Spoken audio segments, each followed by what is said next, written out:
So, we run the robots, or the access point for the robots is web-based. So super cool because no one's downloading anything. You go to app.ohmnilabs.com. If you have access to robots, you log in here at the screen. That could be, your corporate email, if that's how it's set up, brokered through the organization, or a personal one, depending on what that looks like. I'm going to log in with my Google One-Click here. And once I log in, on the other side of this, I'm actually just going to see my dashboard. And the dashboard is really your, basically command center, if you will, as a user, to see what are the bots that I have access to, right? Now, these aren't all the bots across the organization, right? Just the ones I've been kind of set up with. That being said, I can obviously see a few details here to make sure, which ones are online. If any of these are in use, I'd see it. You can see battery life, so on and so forth. You can jump into the settings for any of these bots just to check out here. They do connect locally to the Wi-Fi. So some places with spotty or Wi-Fi connections, you can hook these things up to a hotspot with one of our expansions, if you will. Very common in the logistics space, actually, I should say. That being said, here's where you can kind of just monitor a few things. Overall, you can technically add additional users if you want, or this is actually a cool one, generate share links. So share links is actually what I'll do for you. It's kind of an external, I think, Zoom link that let someone jump in directly to the robot. So let's talk about the printer use case, for example. Yeah. You're on site, you're like, what the heck, this printer isn't working. You need to, you fill out a ticket, your IT team gets back to you, says, hey, pick me up on a FaceTime. You say, no, thanks, jump in the robot. Here, does this time work for you? And then you go ahead and you can generate this. And again, that's just one kind of example, a common one. And I don't know if this is, would fit for at least your day-to-day.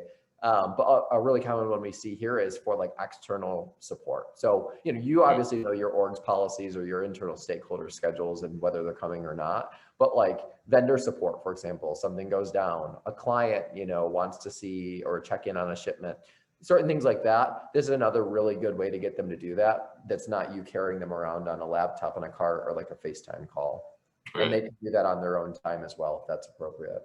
So that being said, once you generate that link, you can share it wherever you want, chat, email, put it in a meeting, and you can access that way. You can also access right from the dashboard. So what I'm going to have you do actually is I'm going to go ahead and share that link with you so we can dive in and let you jump in. Looks like you're in.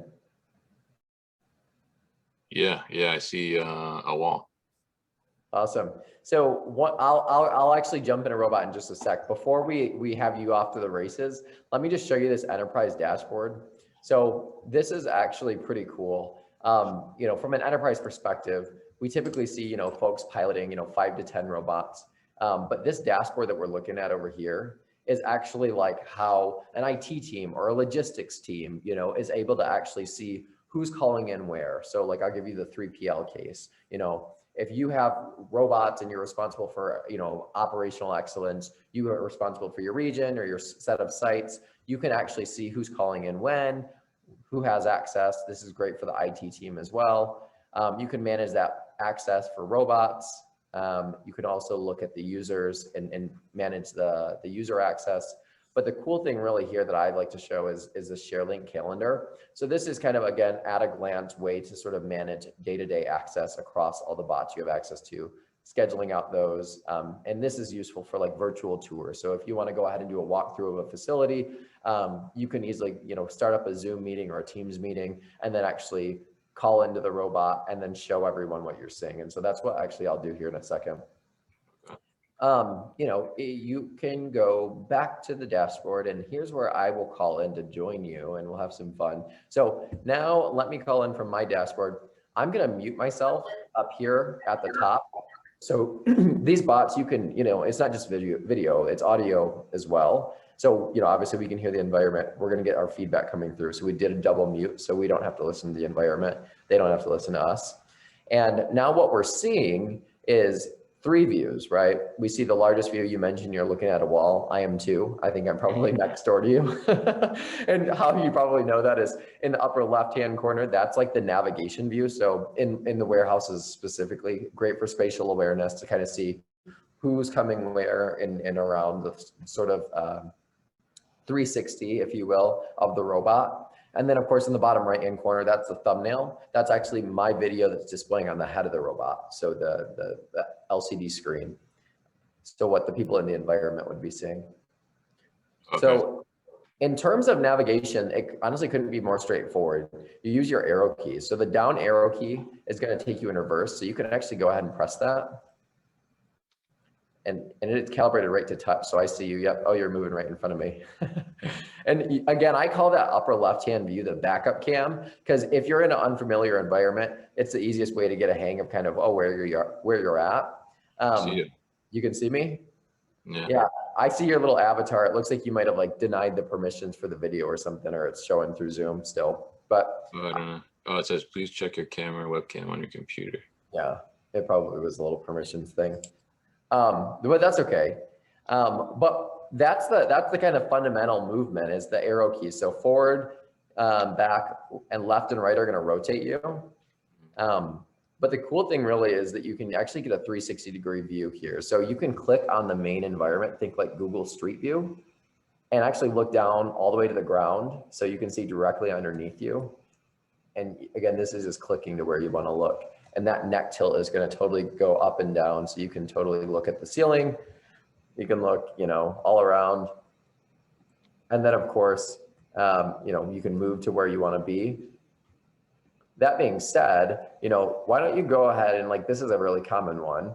Like if I said, hey, come over here and look at this white tag on this bot, what does this say? Do you see the white tag? Okay, yeah. So let's go over there. And instead of moving, so click on the white tag and then click on the magnifying glass for super zoom in the toolbar. Do that 3 times magnification. And what you're going to be able to see is from several feet away, you could actually start to make out really small print. Yeah. So you can technically see up to a size 10 font from several feet out. And then of course you can always look at that upper navigation view to see how far away you are and then move in for a deeper dive if you need it. So we can see that bot did pass quality control. So it seems like I'm bumping into you maybe, no? No. Are they aware of each other? No, so that's the thing. It's that top left view is right to scale. So you are totally several feet away. Oh, gotcha. Interesting. So, I mean, are they as I go, right? Oh, I can see myself moving in your Zoom. Okay. So, I mean, as I go, yeah, you can tool out to the main room. But if I come across a person or something, will it stop automatically or? Yeah, so this bot that you're in actually doesn't have what we call our collision prevention kit, but we do have a collision prevention kit with using LiDAR technology that will you can specify how far away you want to be able to get to objects. And so if someone did walk in front of you or something walked in front of you, the bot would be prompted to stop. Oh, okay. Up to a certain radius, yeah.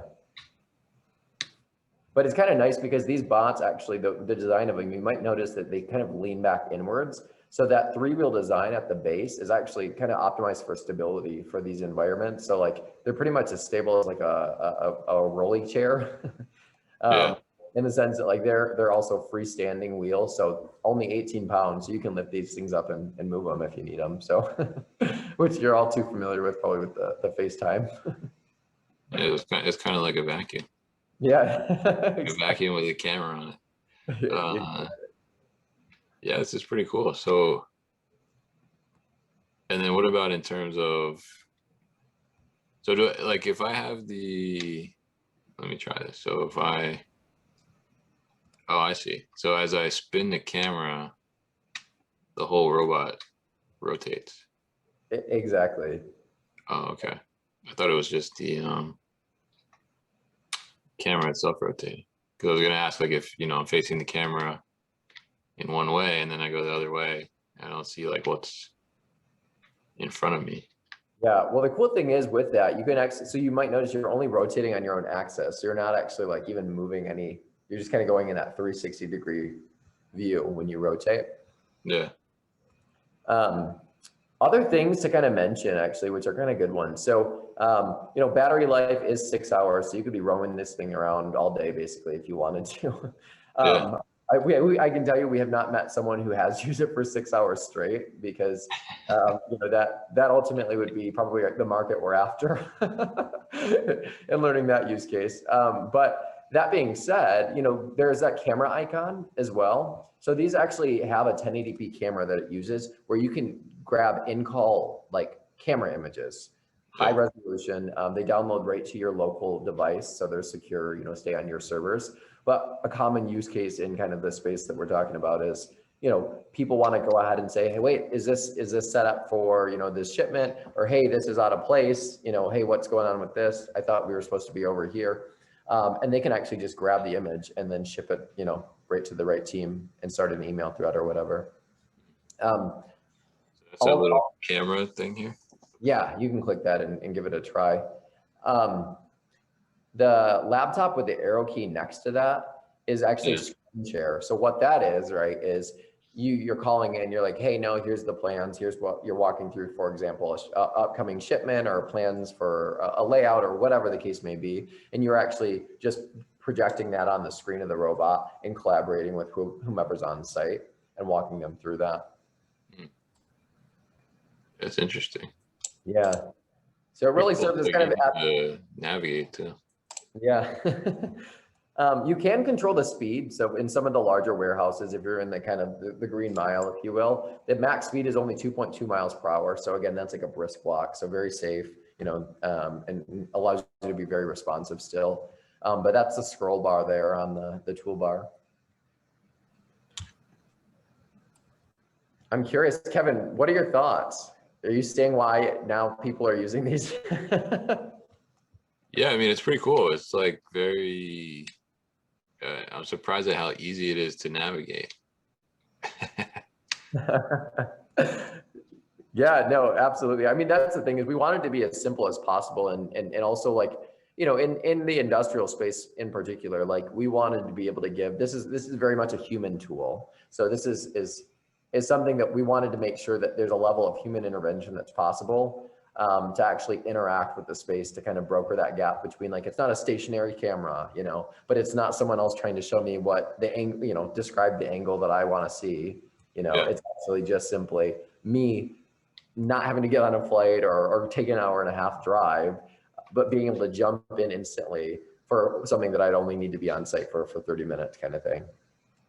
Yeah, it's very cool. So is this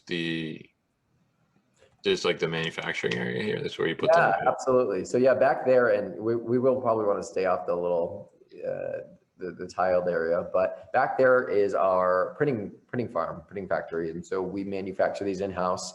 So everything's made in the USA. But yeah, you know, using additive manufacturing, that's where the magic happens. And back there, you'll probably see heads bopping around, and the machines are kind of churning these things out. Yeah, what's the this one that's in front of me, the white with the white? A great question. So we actually, we do custom robots as well. So one of the lines of our business is actually to basically partner with typically large corporations who either want to commercialize them or to use them in-house for, you know, certain use cases or markets. And so we do those as well. So that's what that bot is. Yeah, this is pretty cool. So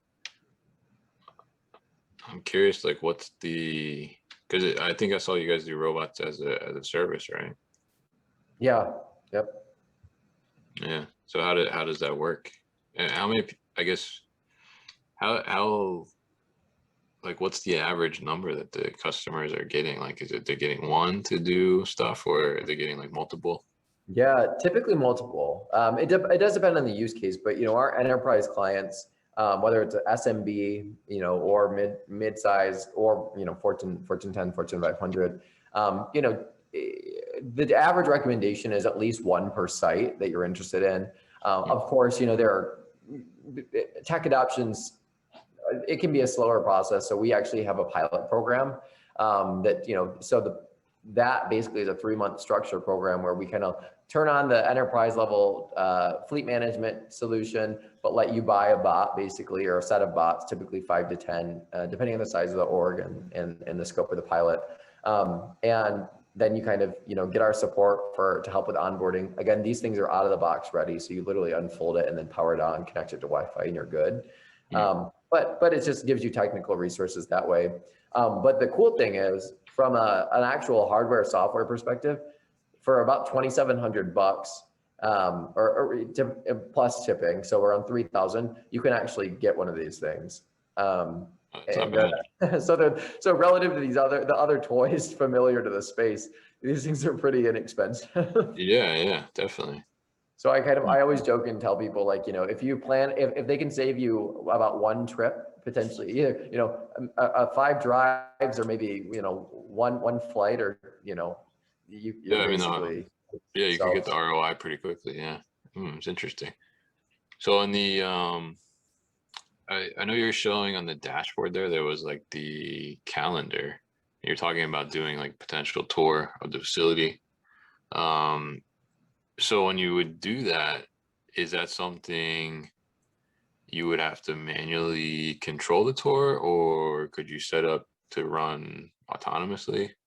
Yeah, so that's a really great question. So today, in terms of what's out of the box ready, it would be a manual, it'd be a guided tour from a manual user, kind of facilitating. So similar actually to what exactly the flow that I'm doing right now. You're in a main sort of, whatever your main enterprise conferencing tool is. We are working on integrations with Zoom and Teams actually to make it even more seamless. And then you basically launch the robot as a participant, and then, are talking, and someone's kind of a designated driver. and it is, taking everyone around, and you can listen to the environment and actually interact with people or not. So a Gemba walk, I don't know if you guys do them at your place. That's probably one of our most popular use cases for these, as to like how the conversation gets started. Interesting. Is doing virtual Gemba walks.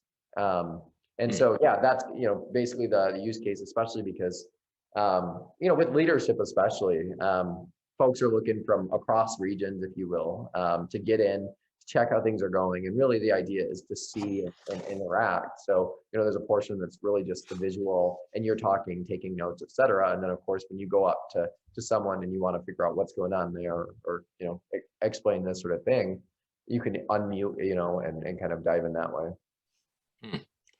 Yeah, it's really interesting. And I see there's like a lot of different applications to potentially use it for. So because I know you mentioned like the, using your surveillance too and stuff like that. So, for that type of thing, is having them operate autonomously in the works? Is that something that you guys are planning on in the future, or? Yeah, absolutely. So it's actually something that we have. We have it ready, if you will. We're in testing for it. We want to really make sure, especially in the environments that we're in, that it's bulletproof. There's especially let's just take warehouses for example. With everything that's going on in terms of learning that type of environment, we want to make sure that before we roll that out, these things are everything's sort of mapped out. But it is something I actually have a cool demo video I can share with you after the call, where we're testing that out around our office, and it's super cool actually. The idea being you can actually set pre-specified not only waypoints, right, but also set it to go basically on a schedule, either X, Y, and then Z, or X at 2 o'clock, Y at 4 o'clock, and Z at 4:30. So that's stuff that's super, super exciting and on our roadmap. It's just a matter of kind of when we feel we're ready, and honestly, when the market's ready. I think that, one of the most interesting lessons learned that we've gotten to kind of take from a lot of like our peer, companies in terms of the robotics industry, and specifically in the industrial space here, is autonomy is a hard thing ultimately to implement. And a lot of orgs see the appeal, they might be ready in air quotes, but like the actual implementation and to have that go in a way that's going to start generating value and ROI it's a longer process. And so that's kind of that's always my pushback when folks ask about autonomy. As I'm like, are you really ready? Like, what do you do when this thing starts roaming around and next thing you know? And so, no, I'm super excited for it though. Yeah. Yeah. I mean, because I think that would be cool too. Like you said, like, do like a scheduled run around, and then because you can record the video, I guess, right? So that's a great question. So you can record as like the organization through whatever web conferencing tools you have. So I'm recording through Zoom in this case. You can record through Teams as well. But we don't actually allow for in-call recording from a security perspective. So we do the snapshots that let you save it to your local desktop. But because we work with healthcare as well as sort of, Fortune 500 sort of tech companies, yeah, the ROI from our perspective and also from the customer needs ultimately is like, hey, wait a second, I don't know with a video technology that we want our recorded feed available for potential, mistreatment or misplacement. gotcha, understood. And what's the auto dock Yeah. on automatically? So yeah, so right now, and again, this is something that will change once we get autonomy fully ready and pushed. But you do want to be within about eyesight, if you will. So I say, I like to be able to see it in that navigation view. But then once you're by those little docks, and you can kind of have them strategically placed around the facility because you can calibrate to different ones. You just go ahead and press auto dock, and it'll actually find its way back, kind of like a Roomba. Oh, okay. So you're saying in the little picture, right? If it's there. You got it. So you should be totally set, depending on which one it likes.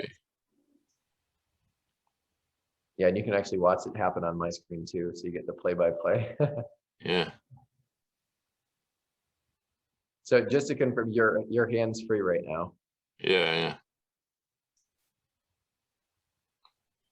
It's actually so funny. If for whatever reason the lighting or there's some reason why it fails, it's actually what it says is, uh-oh, AutoDock failed. It's good. It's good to like humanize the robots. Yeah.